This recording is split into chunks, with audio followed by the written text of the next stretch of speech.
हमारे YouTube channel RK music को लाल button दबा के सब्सक्राइब कीजिए और घंटा के निशान पे दबाइए ताकि हमारे बनाए हुए सभी ऑडियो वीडियो आप तक तुरंत पहुँचे बिल्कुल मुफ्त। एखन अपने सब सुन रहल छी RK म्यूजिक के प्रस्तुति presented by RK music.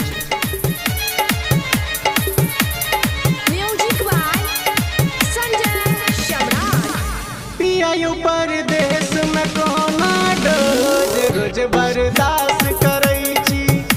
Raja you परदेश में कोना डोज रोज बर्दाश्त करै छी आबै छी जखन घर लगै छी रोज घर नै कहियो उपास सुतै छी नै कहियो उपास सुतै छी राजा यू परदेश में कोना डोज रोज बर्दाश्त करै परदेश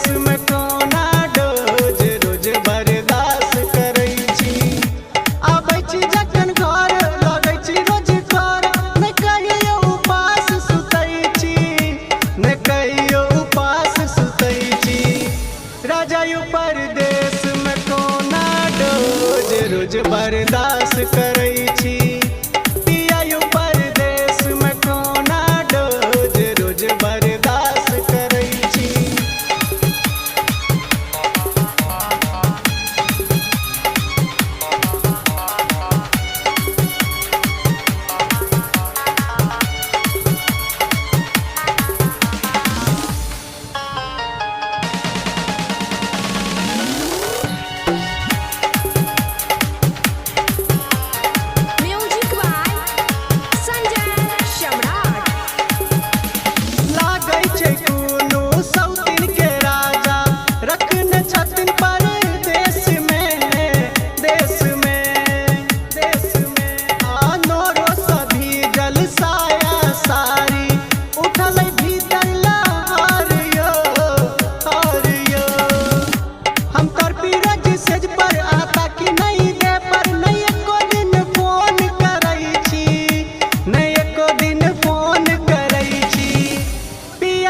परदेश में कोना डोज रोज बर्दाश्त करै छी राजा यू परदेश में कोना डोज रोज बर्दाश्त करै छी करै छी।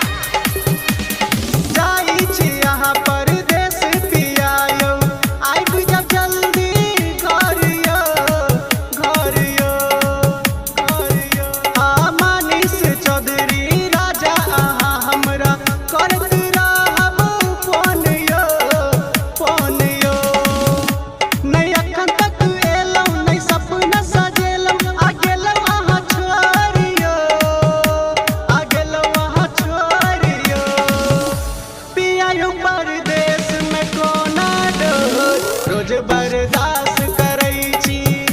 राजा यू परदेश में कोना डोज रोज बर्दाश्त करै छी